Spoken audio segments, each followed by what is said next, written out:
you work in EMS in South Carolina, a firefighter could be taking your patient to the hospital soon. Introduced to the Senate and referred to the Committee on Medical Affairs in South Carolina last January is Bill S.144. Specifically, the bill will amend the exemptions for emergency medical services, allowing firefighters to transport patients in something other than an ambulance. With a bill like this, of course, there are some conditions required to allow this, and the bill would allow a firefighter to transport a patient if the appropriate emergency medical service provider is notified of the patient's condition requiring an emergency response, and licensed ambulances in the locality are insufficient or unavailable to provide emergency medical services imminently at the patient's location. Now, the South Carolina EMS Association, who's well known for their successful efforts to advocate for EMS progress and improvement here in South Carolina, lists the bills affecting EMS on their website, and the majority of the bills listed they either sponsor or simply monitor, but this bill, they oppose it. And it's not hard to fathom why that is. How safe is the vehicle they're transporting in? Are they going licensed siren 2?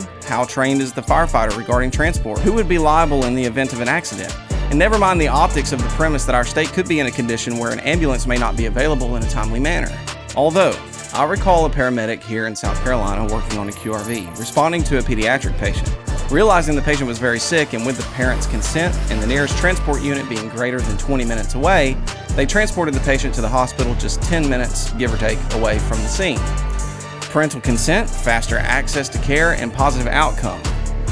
That paramedic was reported to the state health department, their license put on the line, and subsequently terminated from that agency. Of course, this bill addresses firefighters specifically, but I feel like it would open the door for even better trained medical personnel to make decisions like that paramedic made for the betterment of their patients, or I would hope so at least. In a profession where doing the right thing for the patient should be a priority, we also have to ensure that the patient is safe. And I think that's where stricter criteria for this will have to be met. What do you think?